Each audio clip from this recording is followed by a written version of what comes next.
Ladies and gentlemen, please begin to take your seats. Our program will begin in 2 minutes.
I hereby call the 2022 Annual Business Meeting of the International Code Council to order.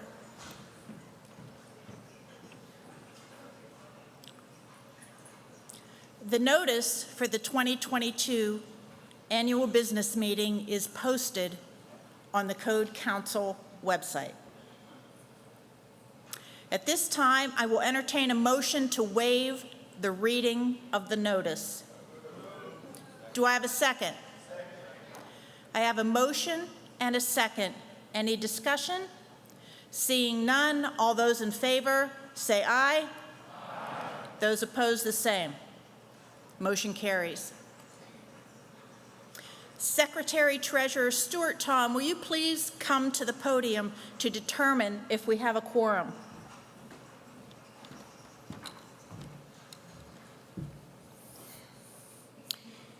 In order to determine a quorum, would the governmental member voting representatives who are present please stand?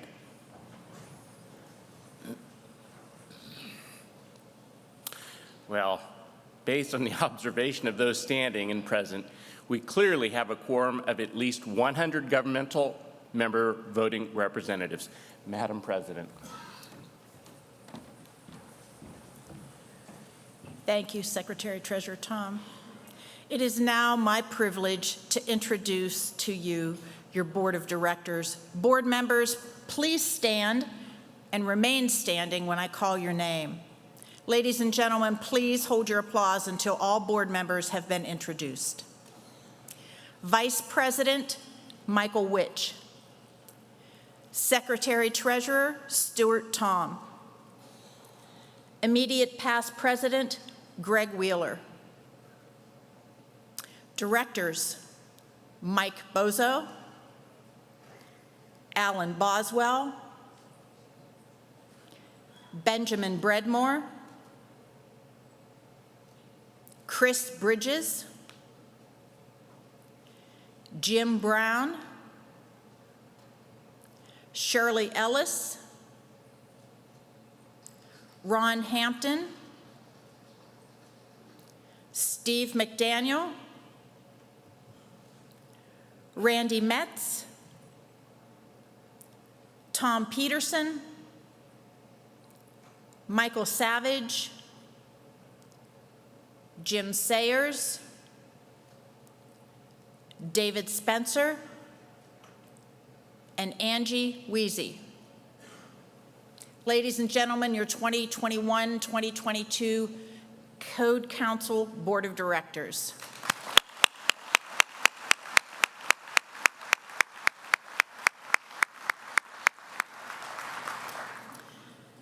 As may be required to conduct the business of the association, I am appointing Bill Bryant as Sergeant at Arms.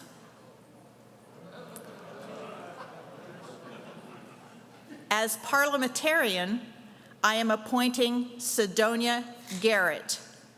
Would our parliamentarian and Sergeant at Arms please stand and be recognized?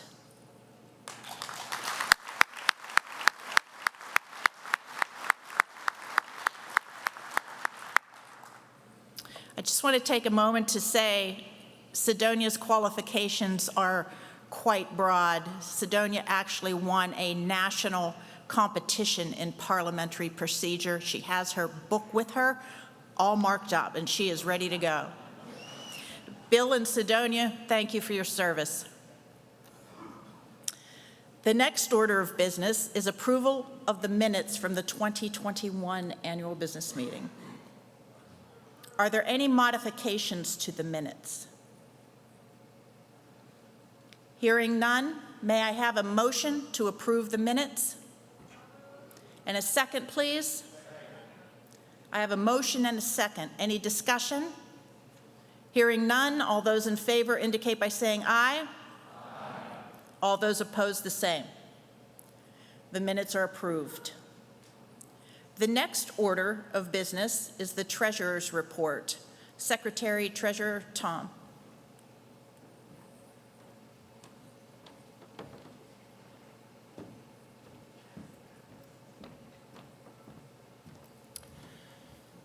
As your Secretary and Treasurer, I am happy to report that the financial health of the International Code Council is truly strong.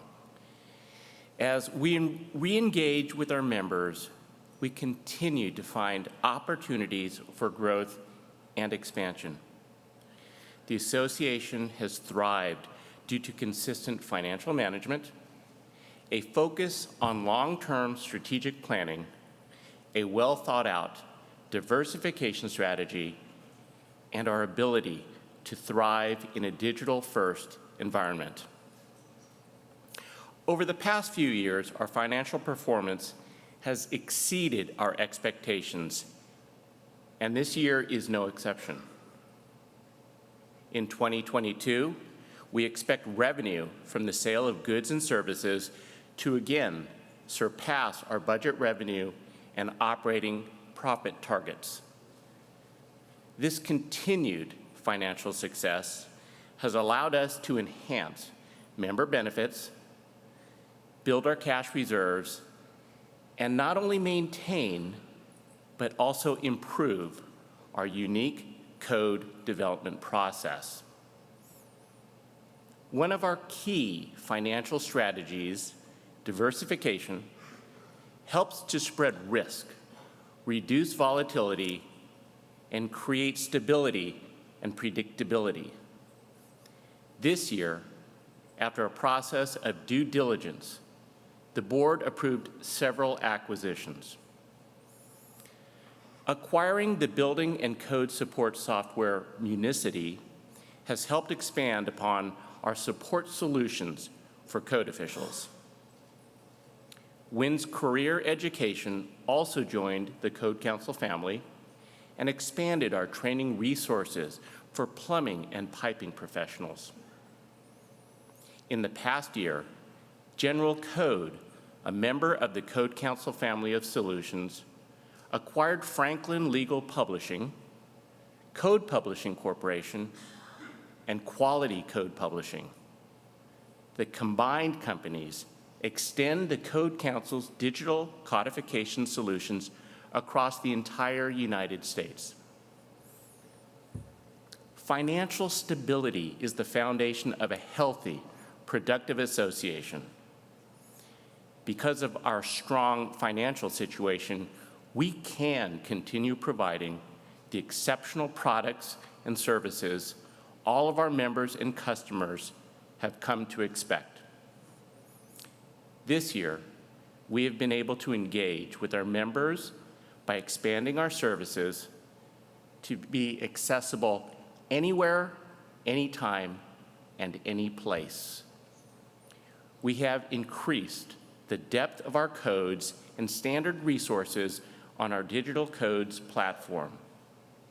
We continue to explore the future of sales of innovative products through our newly established state-of-the-art plumbing test lab. Our codification solutions have expanded to help jurisdictions efficiently create and maintain their codes all in one place. We expanded our investment in our customer service initiative and enhanced our testing, training, and technical services to better serve all of you. We have remained steadfast in our focus on promoting the importance of building safety in our communities and encouraged the adoption and enforcement of modern codes and standards worldwide.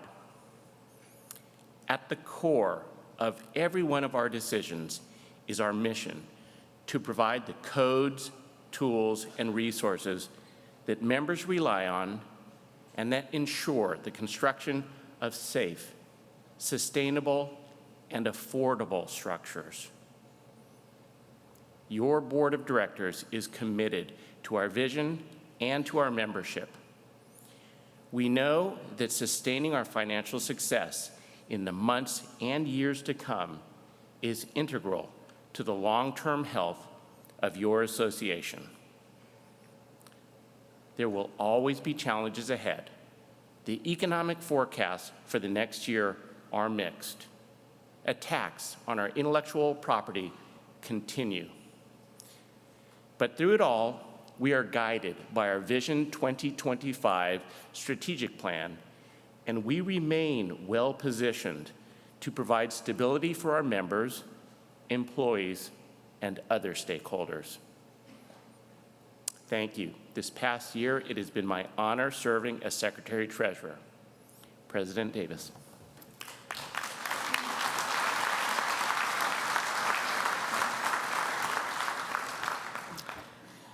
Thank you, Secretary-Treasurer Tom. May I have a motion to accept the Treasurer's report?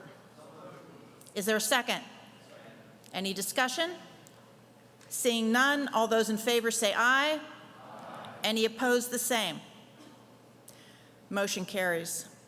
Thank you, Secretary-Treasurer Tom, for your service. The next order of business is the President's report. Engagement is at the core of the International Code Council.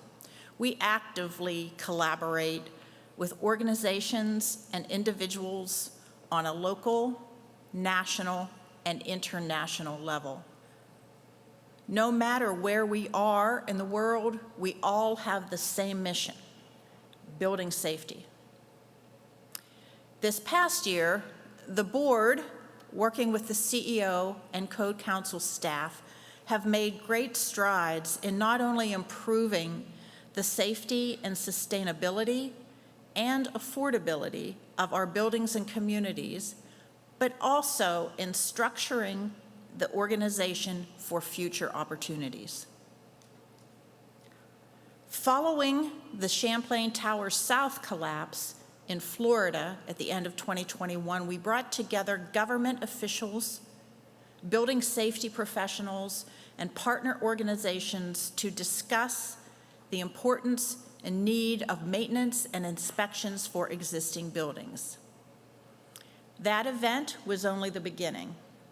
Over the past year, we've continued to work with policy leaders to create resources that your communities may need to ensure the safety of existing buildings.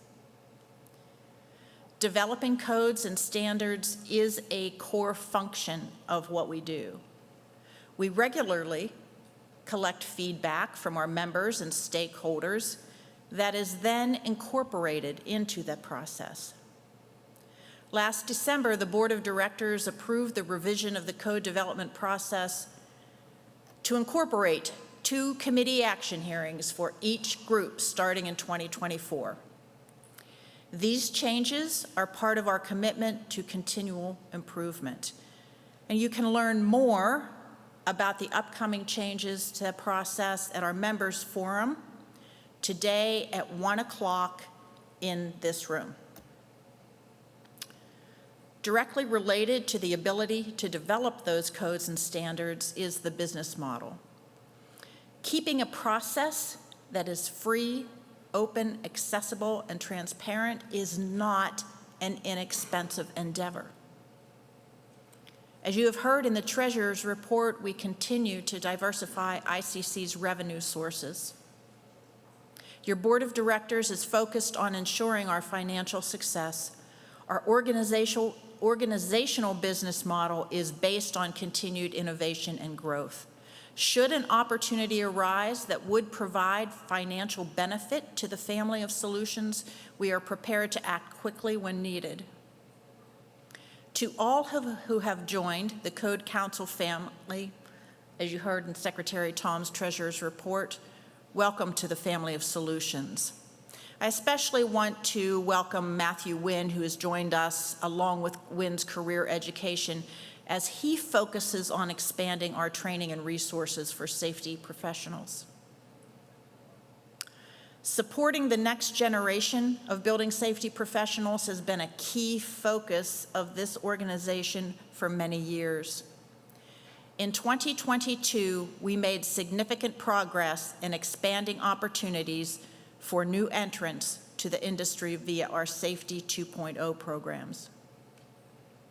I'd like to acknowledge this year's Board Shadows. The Board Shadow program provides an opportunity for emerging leaders to accompany the Board of Directors during the annual conference as we conduct the business of the association. We are glad to have this group of enthusiastic professionals among our ranks. If you are a 2022 Board Shadow, please stand.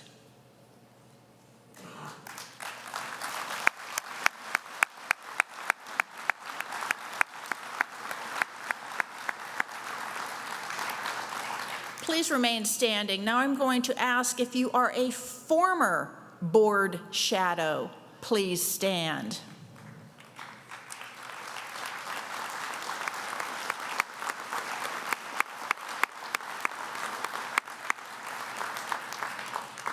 As you can see, this program is encouraging the growth of the next generation of building safety professionals. Thank you all very much for your leadership, your interest, and we see great things ahead for you. You may be seated. Another way that we encourage dedicated individuals to join the building safety profession is through our technical training program, or TTP. The TTP offers a flexible curriculum for instructors to easily integrate code topics into existing construction-related curricula. Earlier this year, we launched a new online portal that gives instructors and students digital access to resources and tools to help prepare them for successful careers in construction and building safety. We are also collaborating with the International Association of Electrical Inspectors to develop and deliver publications, training, and services across our organizations to better engage and serve our members. This includes expanding member participation in electrical exam development, developing publications on our Digital Codes Premium platform, and digitizing electrical training content. Finally, aligned with the goals of Safety 2.0, we are proud to have partnered with the Building Talent Foundation to promote careers in construction and reinforce education and training opportunities for future construction professionals. BTF's mission is to advance the education, training, and career progress of young people and those from underrepresented groups as skilled professionals in residential construction. BTF's Jobs to Build connects job seekers and talented candidates to employment and career opportunities across the building trades. Our partnership with BTF supports the Code Council Safety 2.0 programs and opens a world of opportunities for Code Council members and chapters. We are grateful to be working with them to welcome a new generation of leaders to the building safety profession. Today with us, we have Branka Minnick, the CEO of the Building Talent Foundation. And Branka, will you please stand so we can celebrate this exciting new collaboration?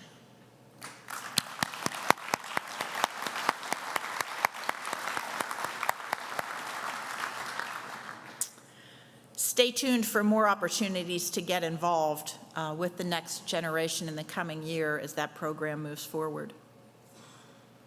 In addition to Safety 2.0, during the past year, the board formed an ad hoc committee on diversity, equity, and inclusion to develop recommendations aimed at increasing diversity, equity, and inclusion in the association and in the building safety profession overall. This committee of dedicated volunteers met for the first time in late August. The board is looking forward to receiving the recommendations from the committee to create a more inclusive community of all backgrounds. Also this year, I had the opportunity to travel to the Middle East and Canada and meet with new stakeholders. While I was in the Middle East, we launched the Middle East and North Africa, or MENA for short, Building Science Advisory Council to establish strong relationships with experts influencing policy and to promote the work and mission of the Code Council's family of solutions. In Canada, we met with our members and partners in the region, and we are now working with Accessibility Standards Canada to improve accessibility requirements in building codes and standards between Canada and the United States. In another part of the world, Scotland, the Code Council presented at COP26 for the very first time, sharing the importance of the relationship of codes and standards as it relates to resilience and sustainability. I'm excited to see the collaboration that will come from the COP27 this year. Everywhere I go, there is a hunger for collaboration and the sharing of innovative ideas. I have seen so much enthusiasm and opportunity for building safety professionals to connect internationally. The more we build relationships beyond the borders of a single country, the better resources we have to accomplish our mission. In closing, I encourage you to join forces with each other and our Code Council family of solutions. This year, I have learned that when we work together, we can overcome any challenge and make our communities safer and stronger. Is there a motion to accept the President's report? I have a motion and a second. Is there any discussion? Seeing none, all those in favor say aye. Aye. Those opposed, the same. That motion carries. Our next order of business is the CEO report. It gives me great pleasure to introduce our Chief Executive Officer, Dominic Sims.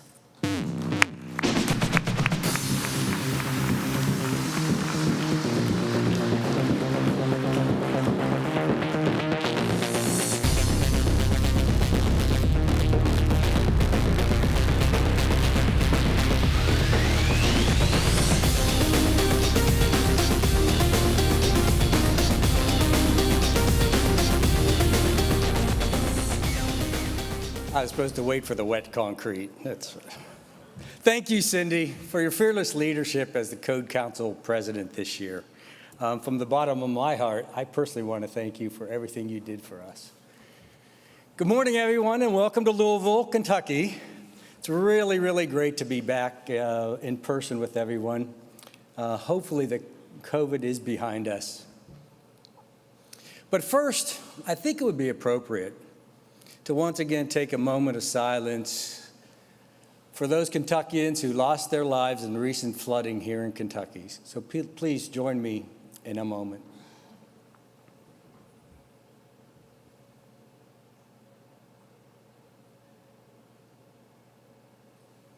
Thank you. I know the reason you do what you do in the building safety community is to minimize the loss of life and damage to property in the built environment. If you're interested in helping Kentucky with its rebuilding efforts, please go to www.kybaptist.org to learn more about how you can help. The Code Council is making its own contributions to the rebuilding efforts. The Board of Directors approved the donation to the Eastern Kentucky Flood Relief Fund. 2022 has been a year of solid growth and expansion for the Code Council. And I have several updates I want to share with you today. But before I do that, I want to highlight some special milestones for a few Code Council chapters. First, I want to acknowledge our legacy organizations from BOCA, ICBO, and SBCCI, who have supported the Model Code mission for nearly 100 years. This year, the 5-County Building Association, which is a local chapter of the Ohio Building Officials Association, is celebrating its 26th year, making them the chapter with the oldest official charter on record, dating back to 1996. As a reminder, in 1996, the Olympic Games were held in Atlanta, Georgia, right? Nintendo 64 was just released, and Gridstone was the Kentucky Derby winner. But what I discovered in looking at the history of 1996, the most important thing was the Florida Gators won the national championship that year. A lot has changed since then, but one thing that hasn't is our deep appreciation of our members and building safety professionals. As I mentioned, the Code Council is expanding, so I'd like to extend a warm welcome to our newest chapters, the Plumbing Inspectors Association of Michigan, the Utah Association of Building Officials, and the Houston chapter of the International Code Council. We're glad to have you join our community, and we look forward to working with you in the future. Building safety professionals are at the heart and soul of our organization, and we want you to know that the incredible work you do every day is really needed now more than ever. The world continues to look to people in this room to solve building safety problems, develop solutions, and ensure compliance with codes and standards in order to create a safe, sustainable, and affordable communities.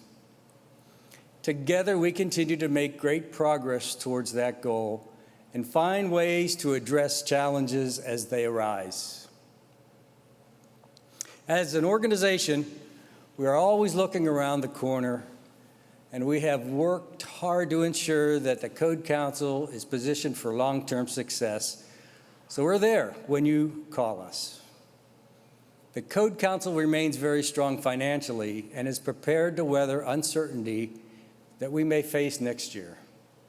We continue to execute the strategies outlined in our strategic plan, such as diversifying our revenue stream, acquisition of complementary businesses, and transforming our organization through digitization. We are first and foremost known for developing codes and standards.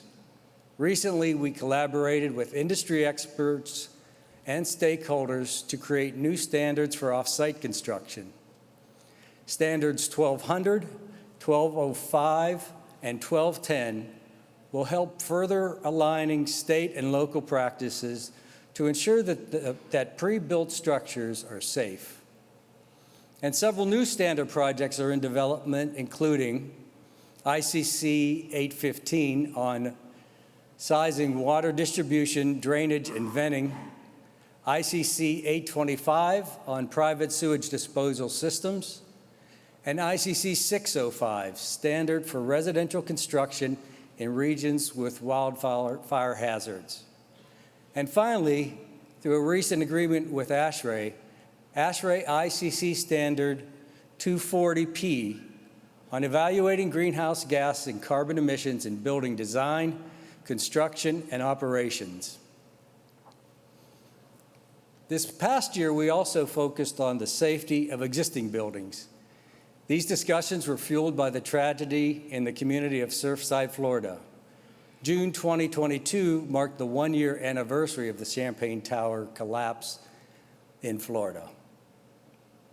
As a result, the Code Council brought together experts to help find solutions, working with BOAF, state agencies, and the Florida legislature, which passed legislation requiring stricter inspections and maintenance of condominiums and other high-rise buildings. From the state of Florida to the furthest corners of the globe, the Code Council continues to share the expertise of our members in this room and staff to provide solutions that enhance building safety. What makes my job so incredibly satisfying are the professionals that we work with every day. I'd like to introduce a few of them to you today to talk about their programs and give you a chance to put a face with a name. So I've asked some of our senior staff to make a few presentations for you this morning. The Code Council Family Solutions has been is a global organization. Our codes and standards, products and services are used in some form or fashion in 100 countries. In fact, nearly 20% of the Code Council's revenue comes from outside of the United States. To talk about this and more, I want to ask Judy Zakreski, our Vice President of Global Services, to give you an update on our activities around the globe. Judy?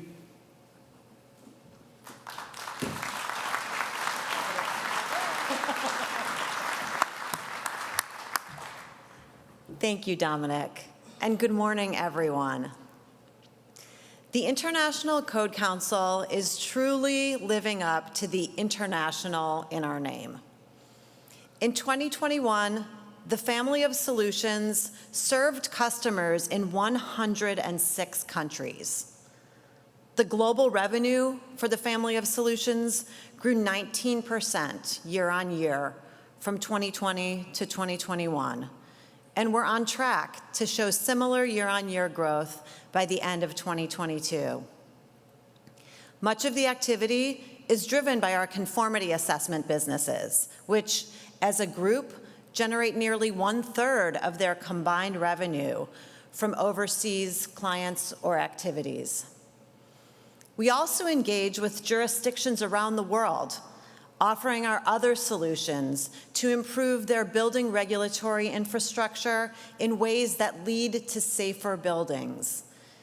We continue to work with regulatory authorities in Bangladesh to build and strengthen their capacity to enforce their building regulations.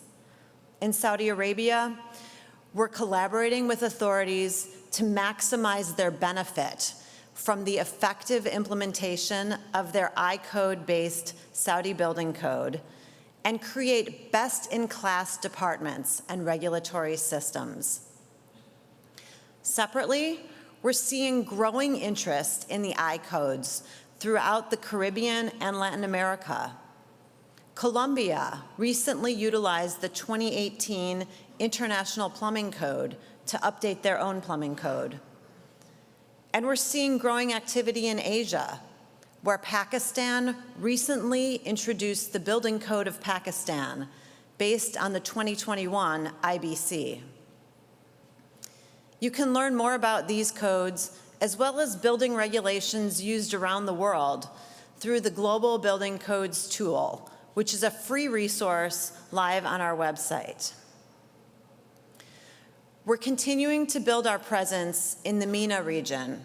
Our Dubai office is now nearly 3 years old, and our Regional Director of Operations, Mohammed Amr, has helped us to expand the use of our training, credentialing, testing, inspection, and certification services in the region, particularly in the United Arab Emirates and in Saudi Arabia. More recently, we identified a need for our services in Australia, New Zealand, and the Indo-Pacific region. And I'm pleased to share that we're opening our second overseas office in Australia. We're fortunate to be able to add Neil Savory to our team to open and establish this new office. As you've heard from President Davis, the challenges faced in the building safety regulatory systems around the world are similar. Our growing involvement as subject matter experts on the global stage allows us to bring our expertise and solutions into discussions about performance-based building regulation and adaptation and mitigation in the built environment. We're leading a global team in the development of tools and resources to help jurisdictions around the world respond to increasingly frequent and severe weather hazards. And we continue to be involved in the important global dialogue related to the role of buildings in climate change adaptation and mitigation. We'll continue to engage, learn, and grow to create a safer, more affordable, and more sustainable built environment around the world. Thank you.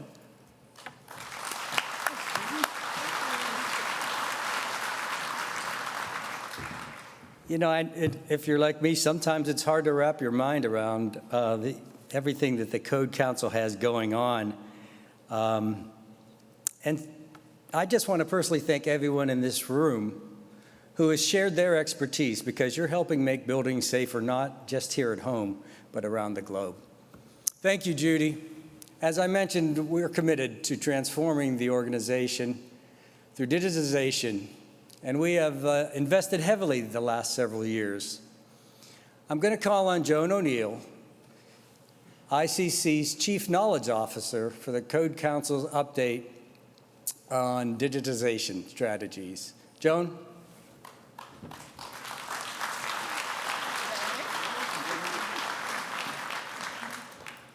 Thank you, Dominic. Good morning, everybody.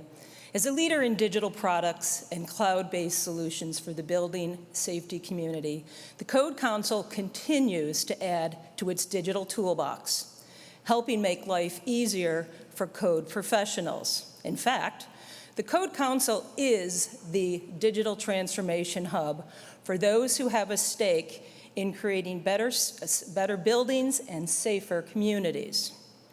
Our goal is to provide the most comprehensive digital delivery for 24/7 access with solutions and compliance applications, expanding our reach for all of you, our customers and our members. Our digital transformation is very robust, I'm happy to say, and has accelerated from the launch of our new Digital Codes Premium platform and brand, with many new exciting features, including over 1,000 titles in Digital Codes Premium Complete. A mobile app, we have advanced search, and a new enterprise offering. Earlier this year, we released the ICC Code Connect API, allowing enterprise organizations to integrate into third-party software providers and access codes and standards from anywhere.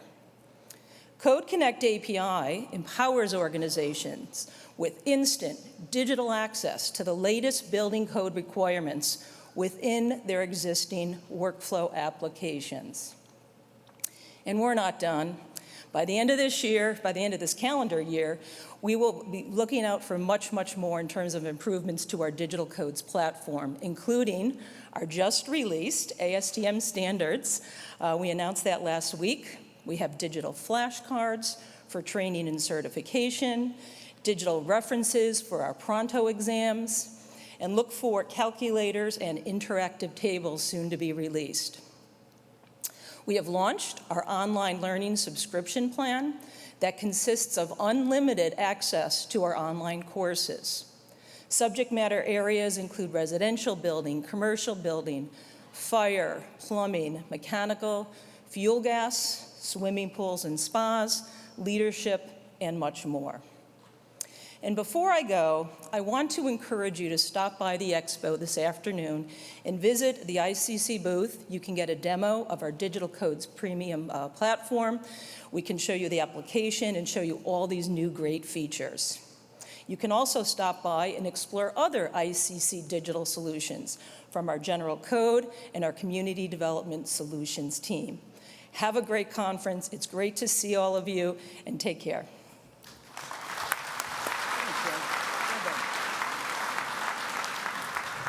I really do encourage you to stop by and check out all the new digital products. And we're also looking for your ideas. They really, really help. Thank you, Joan. Our focus on digital solution continues through our work at General Codes. And Lynn Martin and Jeff Wright and the rest of the General Codes team, I'm proud to say, is the fastest growing business unit in the family of solutions. Let me ask Jeff Wright, Vice President of Operations for General Codes, to talk to you specifically about technologies within our codification business. Jeff?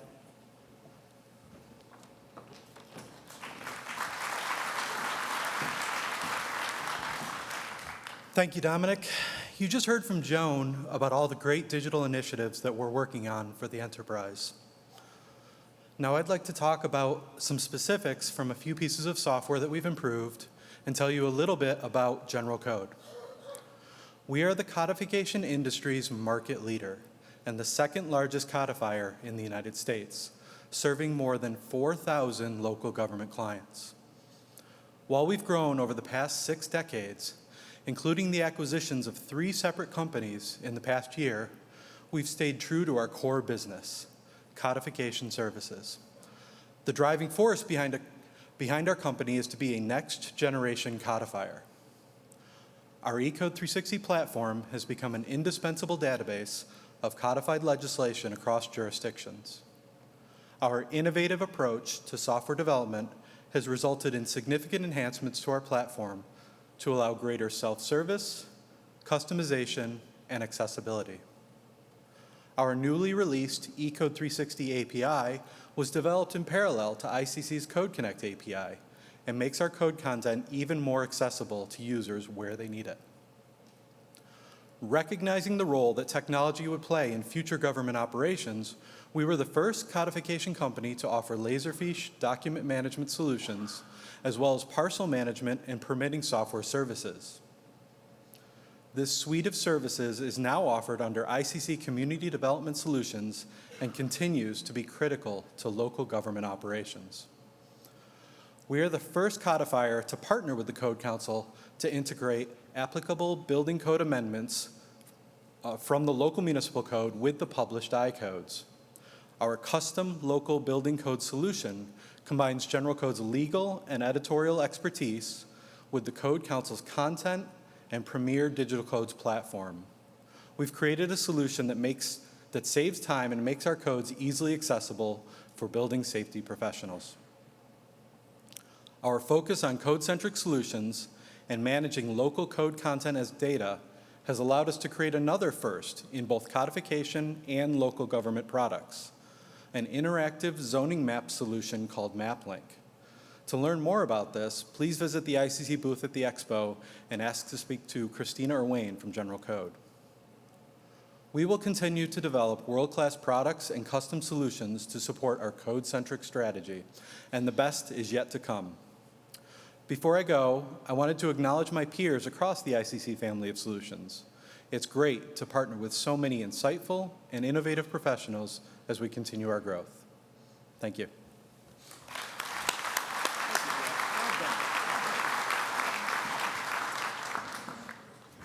Thank you, Jeff. Next, conformity assessment is a critical part of the building safety formula. Our testing, inspection, certification, and laboratory accreditation solutions provide confidence to regulators and manufacturers around the globe. And our range of services are recognized in more than 100 countries. I want to call on Shaheen Moyan, Executive Vice President of the Conformity Assessment Group, to join me and talk to you a little bit about our program. Shaheen?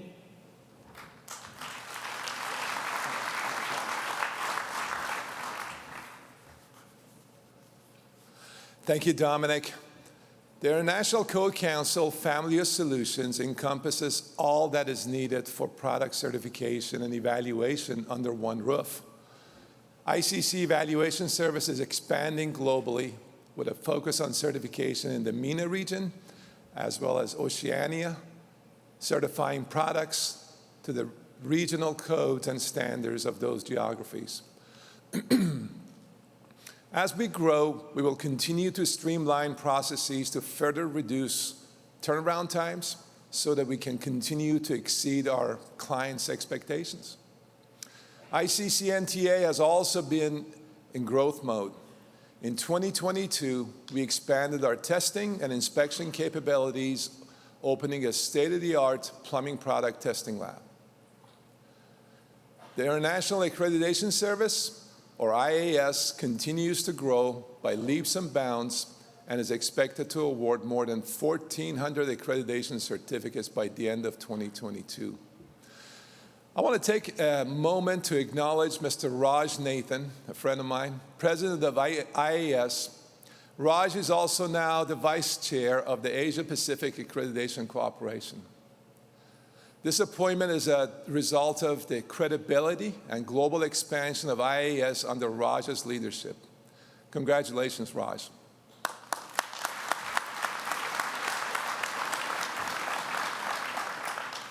The continued expansion of our conformity assessment business further solidifies the Code Council as a single source solution for manufacturers, code officials, designers, engineers, specifiers, and the global community at large. The ICC conformity assessment business will continue its growth well beyond 2022 because to our customers, time is money, and because quality and speed matter. Thanks to our continued evolution and forward thinking, we can and will deliver on that promise. Thank you.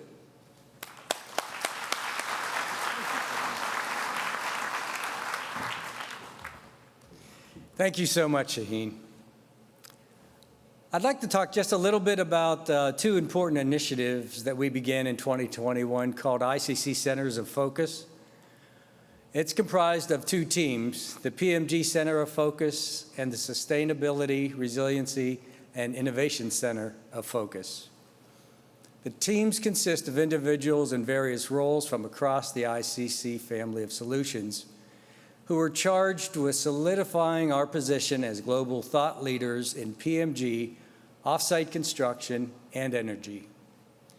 These areas are important, key opportunities, and they continue to drive conversations around innovation in the construction industry and the built environment.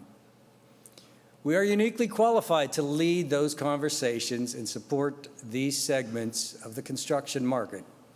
At this time, I'd like to call on Ryan Kolker, Vice President of the Innovation Center at the International Code Council. Ryan?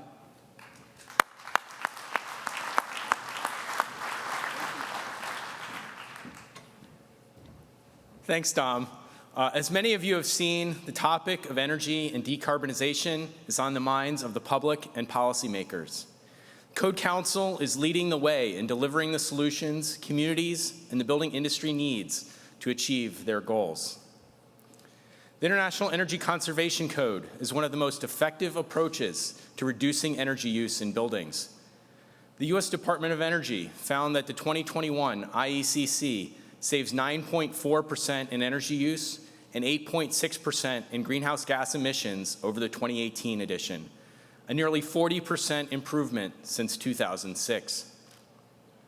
Last year, the Code Council launched the Code on Emission campaign, encouraging communities to update to the 2021 IECC to capture the savings for their residents and businesses. We set a goal of having about 1/3 of the U.S. population, or 115 million people, covered by a code that meets or exceeds the 2021 IECC by the end of 2023. I'm pleased to report that to date, we are over halfway to our goal, with over 70 million Americans currently covered. Development of the 2024 IECC is now underway, which is guaranteed to deliver even more savings to customers.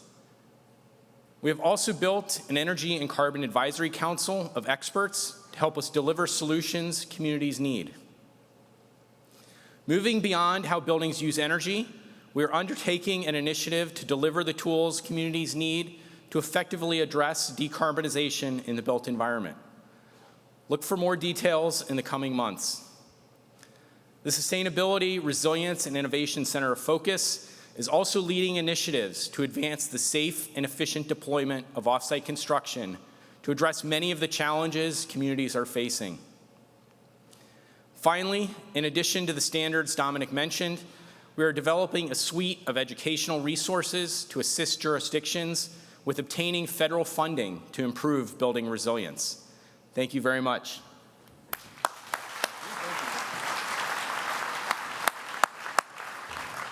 Ryan's also a good gator. Thank you. And now I'd like to welcome Matt Siegler, Executive Director of PMG. Matt oversees our business strategy for plumbing, mechanical, fuel, gas, swimming pool, and spa, and is a newer team member, but is making great strides. Matt?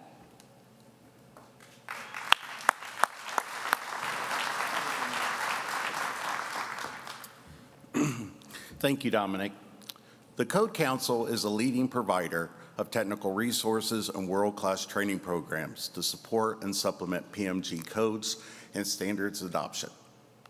ICC's PMG Technical Resources Team, or PMG team, is helping to bring new products and services to the market based on the needs of our customers. Currently, we are working on exciting research projects with the University of Miami and others for the standardization of plumbing pipe sizing and private sewage disposal systems that will help address water reuse, conservation, and resiliency worldwide. We are also developing the International Comprehensive Plumbing Code.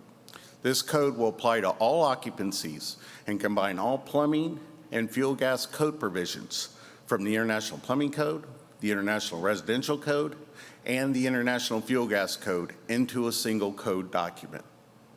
We are energized by all the buzz around the PMG codes, and we look forward to continuing to get to know you and your needs.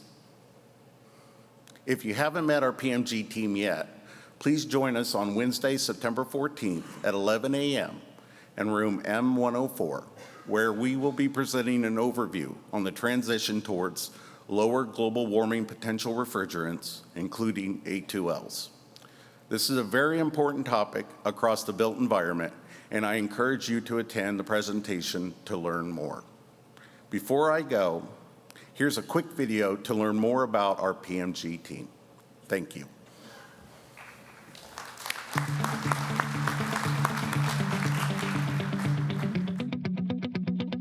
A lot of people don't think of plumbing, mechanical, and fuel gas and ICC. They don't think of ICC in those terms, believe it or not, even though our codes are more widely adopted than anybody else's. We have a suite of 15 different codes, and you can't just look at these individually, the plumbing code or the mechanical code or the fuel gas code. You want to look at them as that, suite of codes. We call them the ICC family of codes. Within the ICC family of solutions, we have our NTA labs that can perform the testing, and then we have our other resources like our customized training, digital code access and knowledge. We can walk someone through how to use those resources that are available on that digital platform. We're going to have the most updated and innovative codes and standards, and we're also going to be involving everybody, all stakeholders, whether it's contractors, engineers, code officials, manufacturers, in the development of that, making them a part of it. And you got to be accessible. And the whole team we're very good at being accessible, very flexible. We have experts on staff that allow them to get quick responses. So if they have code questions, they can pick up the phone, call us, and they're going to get an answer. When they're finished and they have that aha moment of, oh, I understand that now, or realize why we have to do what we do now, then to me, that's satisfying in the sense that you have given that extra knowledge to someone. Through ICC training, the PMG team is in process of developing state-specific training. What the PMG team is attempting to do is to get state-specific amendments into these training resources and whatnot, because it is very important for us to be state-specific. One of the things that ICC does really good is to try to be innovative in what we do. And to be able to just have a small part in that in our society is so self-gratifying to me. It sounds dorky, but I am a code dork. And what we do every day impacts everybody's lives. It's very much about people. The things that we do, again, ensure public safety. Working with a team that we have, it's great to see people coming along and growing in their career path, working together. It's very much that team effort. Reach out to your technical resources team here at PMG. Know who they are in your area. Be involved. There's so many different ways you can be involved in the code development and standards development for the International Code Council. There's opportunities to serve in multiple ways. Come to the table, put in your code proposal to make what we do for those we all serve better. And at the end of the day, that's what it's about. It's about the best possible product for the communities we all serve.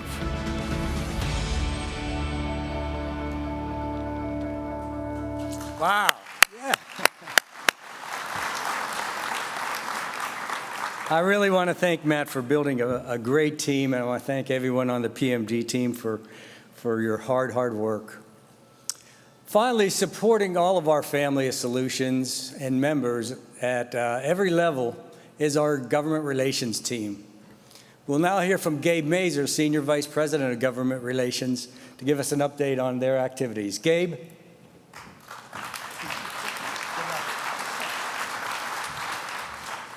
Thank you, Dominic.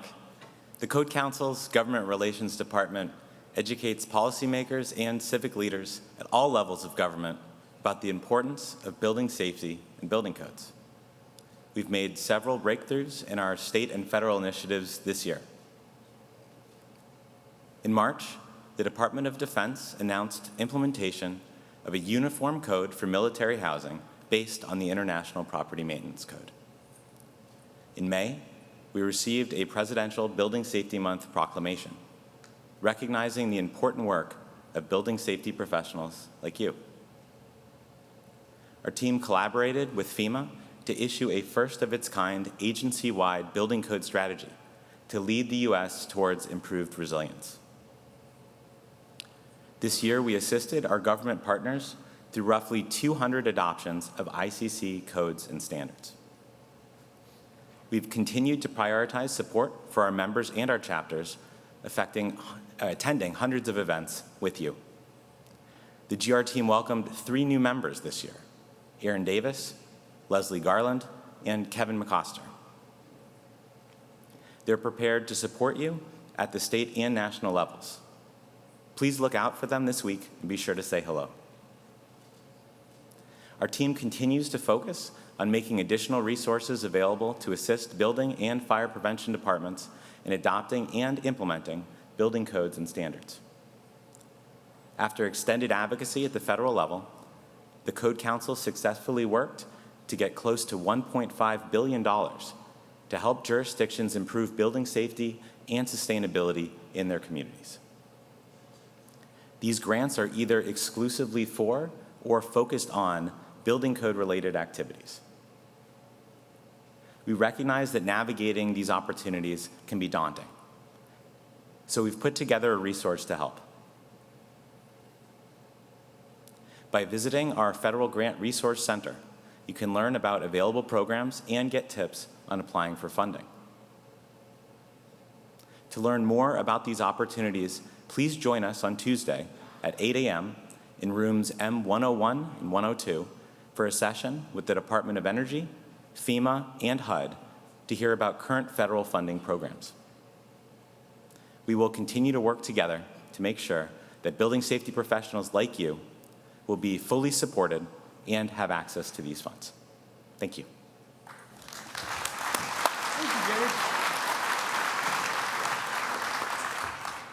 You know, Gabe had big high heels to fill when Sarah left, and he's really, really doing a great job. Thank you, Gabe, and thank you everyone on our GR team.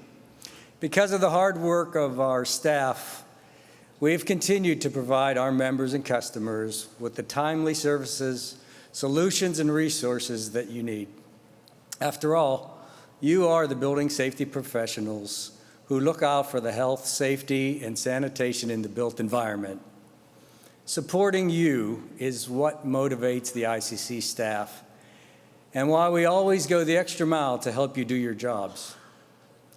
ICC chapters across the country regularly give back to their communities in ways large and small, hosting events, donating time or money, and conducting job fairs. Right now, I'd like to shine a spotlight on the incredible ways Code Council chapters are, as our tagline says, building confidence, building community, in some of the amazing things that they're doing in their very own communities. While our mission already improves public safety, Code Council chapters across the country are going beyond to help their communities. We want to celebrate these contributions by highlighting a few examples. Clark County Parks and Rec got a grant to help prevent drowning in pools. The money will be used to provide free swimming lessons to toddlers. That grant is from our Southern Nevada chapter. Since 2009, their contributions have funded swimming lessons for over 6,000 toddlers. These swim grants, it helps us give back to the community. It helps us get our message out about a safe built environment. It gets discussions going about pool barriers, secondary barriers. Those discussions are especially important in Southern Nevada. We have a large amount of pools in the valley, and unfortunately every year there are drowning accidents that occur. Supporting this program and the local entities allows us to help address that problem. With $27,000 in donations this year alone, the Southern Nevada chapter's efforts have not gone unnoticed. I am grateful, my grandkids are grateful to have the opportunity to take these free swimming lessons so that they can learn how to swim and be safe in a swim environment, and I don't have to worry about them while they're in the water. Thank you, thank you, thank you, thank you so much for this great program. We're here to show you a house that we helped build, working with Habitat for Humanity here on 32nd Street in the city of Richmond.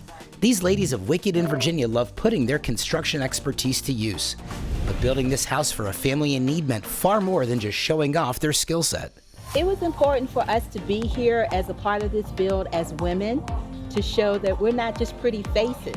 It's our life's work. So it was a good opportunity for us to see our work in action. They were an incredible group of volunteers, and we really, really appreciated their construction knowledge, their willingness to help us in any way that we needed them to. It truly was a really incredible experience, and we're so grateful for them to come out and help us. Wicked also hosted the virtual Lunch and Learn Career Seminar this year. It's all part of their larger mission. I think it's good to show the community that we are more than just enforcers. We're your friends as well.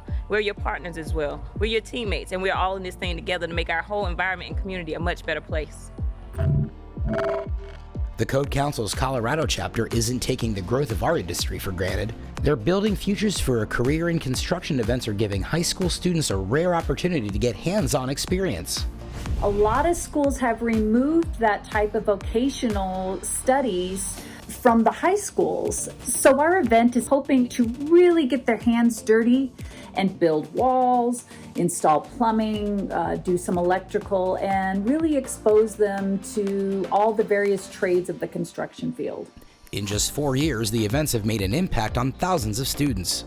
We've had quite a few students that have been hired on by the local companies, and we've had a particular one that they were so fascinated by it, but now they're going to college for mechanical engineering. These are just a few examples of how our chapters are helping their communities. But we know there are many more, and we want to hear about them. Share your story by emailing us at communications@iccsafe.org. And thank you for all you do to help our communities thrive.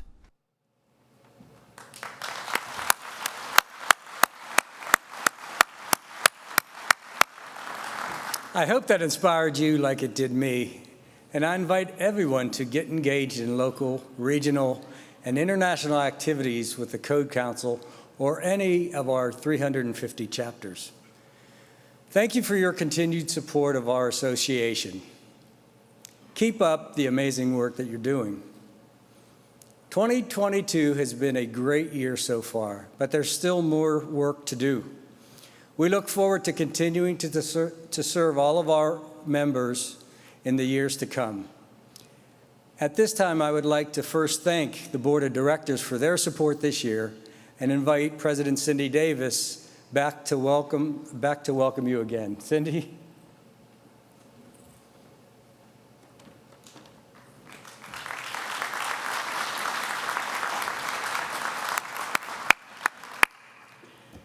Thank you, Dominic. Quite a report. Is there a motion to accept the CEO's report? I have a motion and a second. Any discussion? Seeing none, all those in favor indicate by saying aye. Aye. Those opposed, the same. Motion carries. Our next order of business is the report of the Awards and Honorary Members Committee. The Awards and Honorary Members Committees have merged into one, and it has been chaired by Director Steve McDaniel this year. Steve, would you please join me?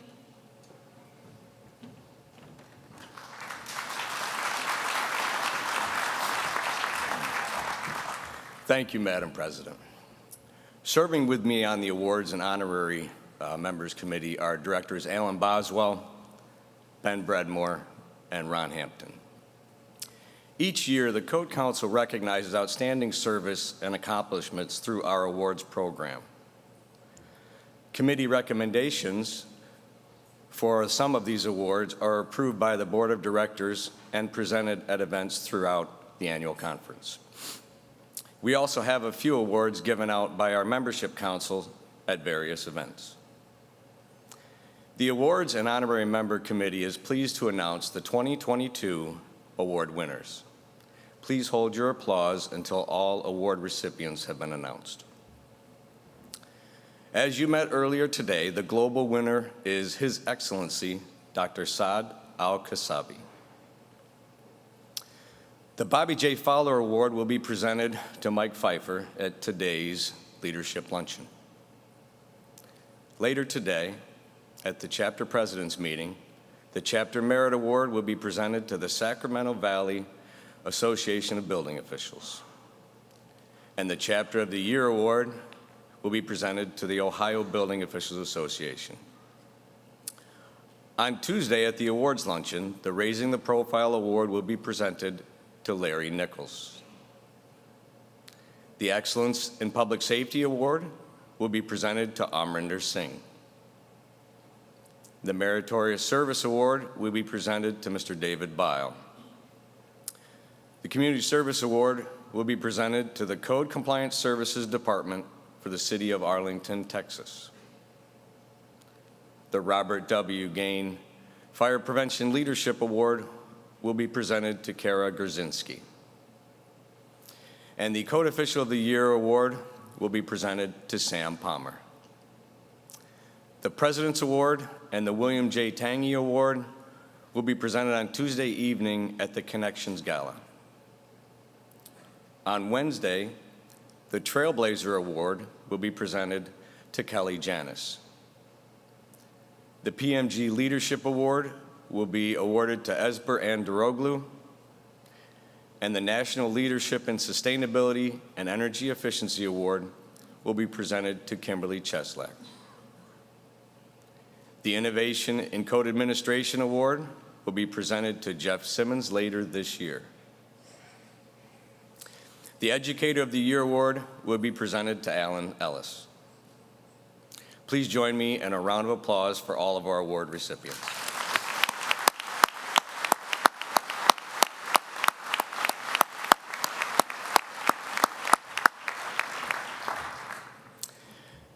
Nominees for honorary membership have rendered outstanding service to the International Code Council. The Board of Directors moves the following 2022 nominees for honorary membership: Bruce Bolanew and Tanya Hoover. Madam President.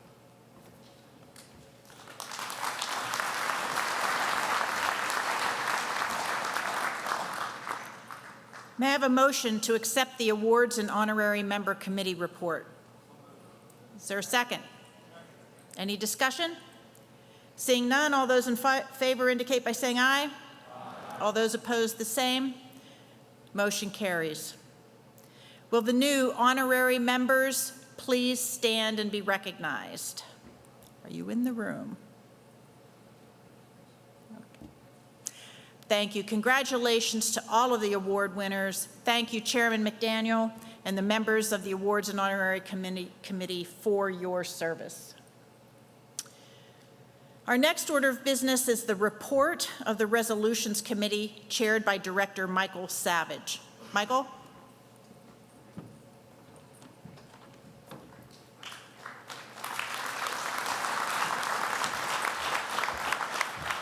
Thank you, Madam President. Serving with me on the Resolutions Committee are Directors Ben Bredmore and David Spencer. Thank you for your service. This year, 6 resolutions have been submitted by the Resolutions Committee for consideration by the membership. The Resolutions Committee moves approval of the following resolutions. Resolution 2022-1 concerning the conference site.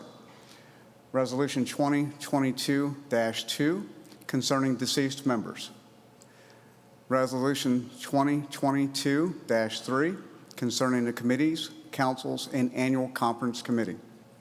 Resolution 2022-4 concerning the immediate past president, and Resolution 2022-5 concerning retired members, and Resolution 2022-6 concerning those killed in the line of duty. Now let us pay tribute to the memory of our departed members and colleagues and those killed in the line of duty. The names on the resolution are being displayed on the screens in front of you. If you're aware of other members who have passed in the last year, please come forward to one of the microphones to provide the name and jurisdiction of the departed member.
Please join us for a moment of silence.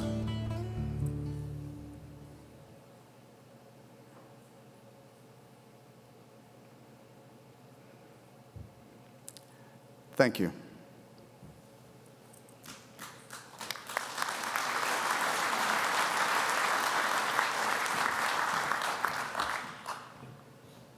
We have a motion on the floor for approval of resolutions 2022-1, 2022-2, seeing no amendments to that, 2022-3, 2022-4, 2022-5, and 2022-6. Is there a second? Further discussion? Seeing none, all those in favor say aye. Aye. Those opposed, the same. Motion carries. Thank you, Director Savage and the members of the Resolutions Committee for your service. Now I would like to call upon John Belsick, Chief Operating Officer and Chief Financial Officer, to the podium to explain the procedures for using your voting devices. John?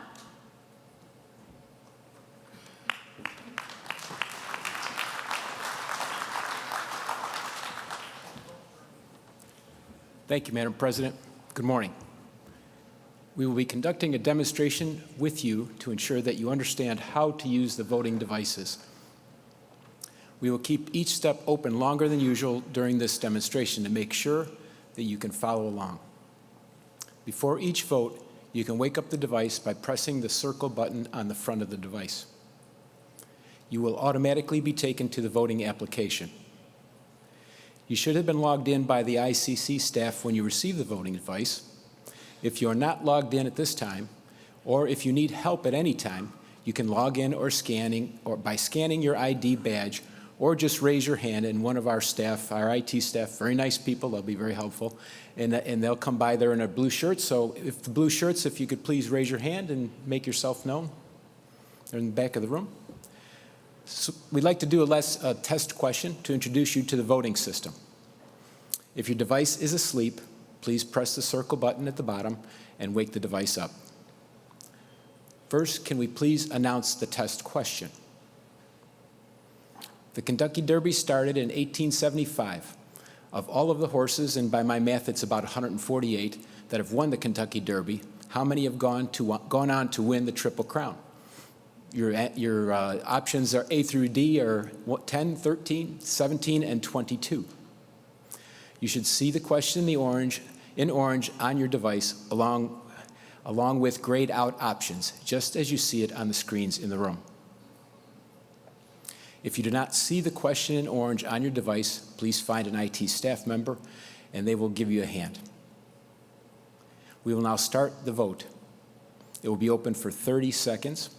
The header should now be green, and the countdown timer should have started. Tap the option you want and make sure the button turns green. You can change your vote while the header is still green and the vote timer is counting down. Raise your hand if you're having any difficulty. Find an IT staff member in the blue shirts. We'll wait for the timer to expire.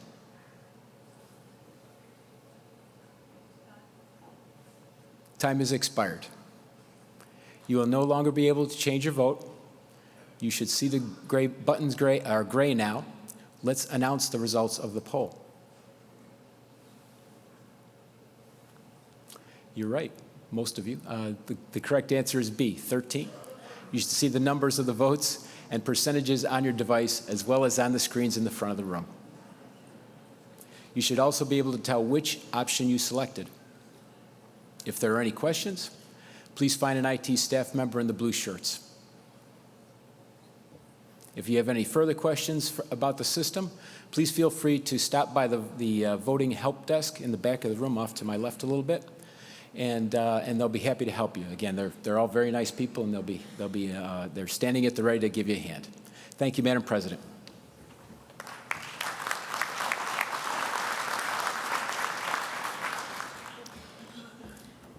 Thank you, John, for that intriguing test. At this time, I would like to call on Tim Ryan, Bill Dupler, J.C. Hutchison, and Cash Olshevy, who have been appointed as tally judges. Will you please come forward?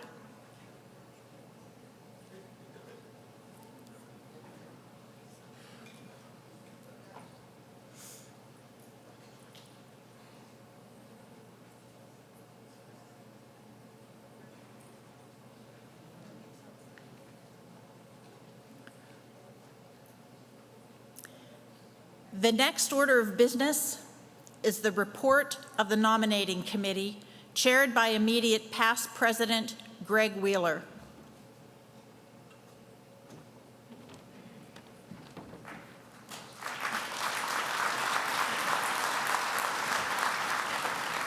Thank you, Madam President.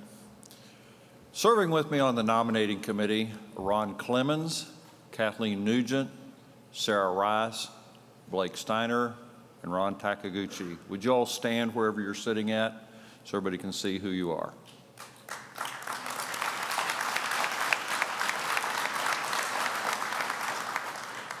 Thank you for your service. I wanted to let you know that it's just not this weekend that these people work. They started way in the beginning of the summer. They listened in on all the different interview calls that people like the Colorado chapter, Region 7, New York, and some of the others conduct around the country. They came up with questions, they came up with the scenarios for the mock board meeting, and they really put in the work, and then it really intensified this weekend. So in accordance with Council Policy 20, factors considered in selecting the nominees include service on Code Council, industry, and other committees, jurisdictional support, support by Code Council chapters and other organizations, geographic location, education, registration, licenses and certification, and active support of the Code Council's mission and goals. The committee recommends the following for election to the 2022-23 Executive Committee. For the office of President, Michael Witch. For the office of Vice President, Stuart Tom. For the office of Secretary-Treasurer, David Spencer. Per Council Policy 19, governing the conduct of elections, the nominations for the remaining board seats will be announced as follows. First, sectional seats in order of the section, followed by director-at-large seats in alphabetical order of the last name of the candidates as nominated by the nominating committee. And this would include any unexpired terms. The committee makes the following recommendations. Section B, director for a 3-year term, Angie Wiese. Section D, director for a 3-year term, Ron Hampton. At large for a 3-year term, Jack Applegate. At-large director for a 2-year term, Shirley Ellis. And director at large for a 3-year term, Jose Roy. Thank you, Madam President.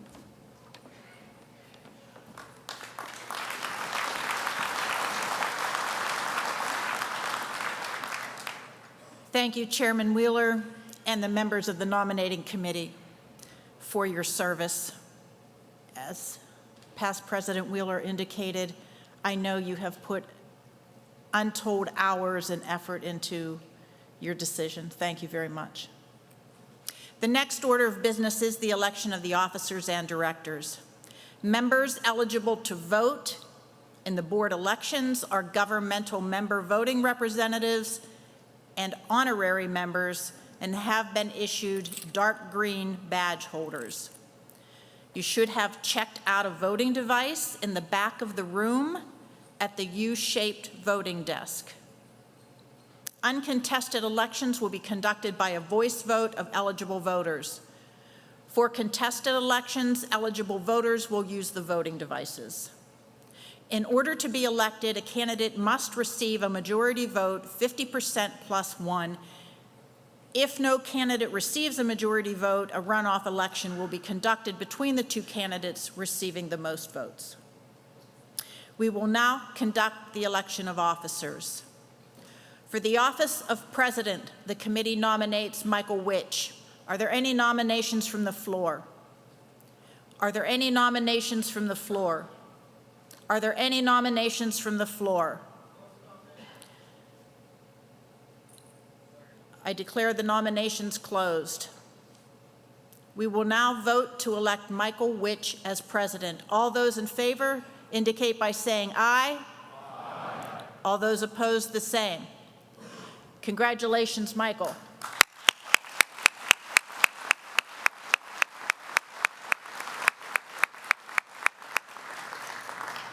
For the office of Vice President, the committee nominates Stuart Tom.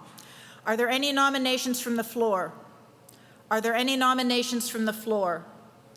Are there any nominations from the floor?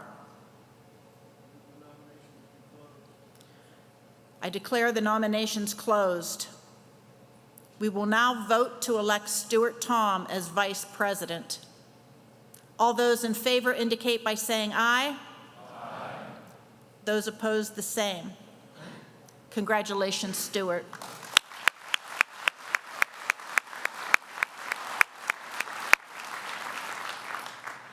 For the office of Secretary-Treasurer, the committee nominates David Spencer. Are there any nominations from the floor? Are there any nominations from the floor? Are there any nominations from the floor? I declare the nominations closed. We will now vote to elect David Spencer as Secretary-Treasurer. All those in favor indicate by saying aye. Aye. All those opposed, the same. Congratulations, David.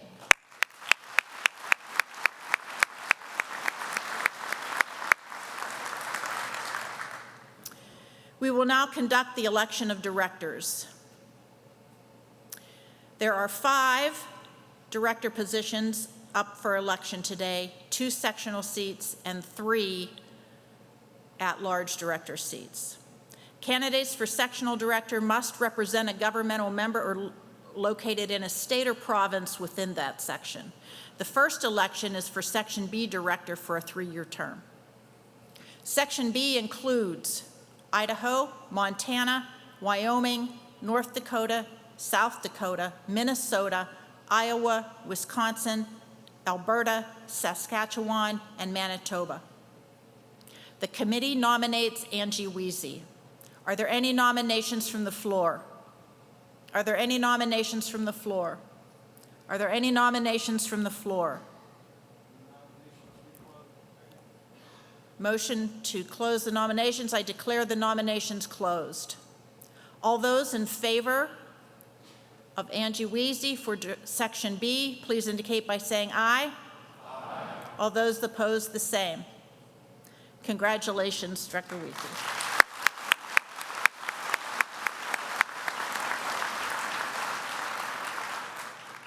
The second election is for a Section D director for a 3-year term.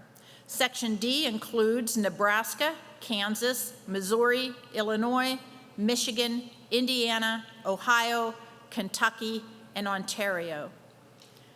The committee nominates Ron Hampton. Are there any nominations from the floor? Are there any nominations from the floor? Are there any nominations from the floor? I declare the nominations closed. Are there all those in favor of Ron Hampton for Section D, please indicate by saying aye. Aye. Any opposed, the same. Congratulations, Ron.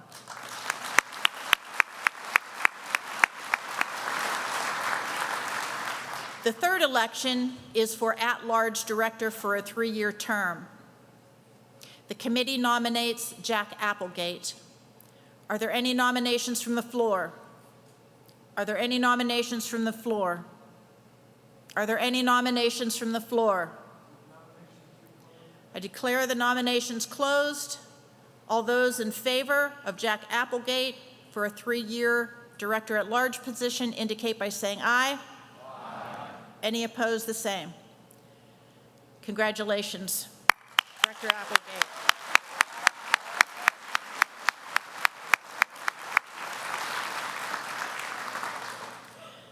The fourth election is for an at-large director for a 2-year term.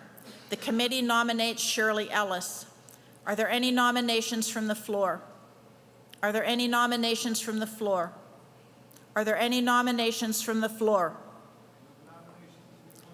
I declare the nominations closed.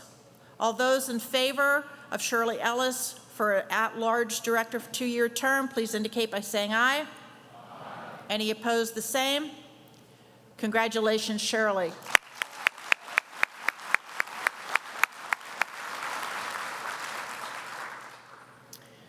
Fifth election is for an at-large term for a 3-year term. the committee nominates Jose Roig. Are there any nominations from the floor? Are there any nominations from the floor? Are there any nominations from the floor? I declare the nominations closed. All those in favor of Jose Roig for a 3-year term indicate by saying aye. Aye. Any opposed, the same. Congratulations, Jose.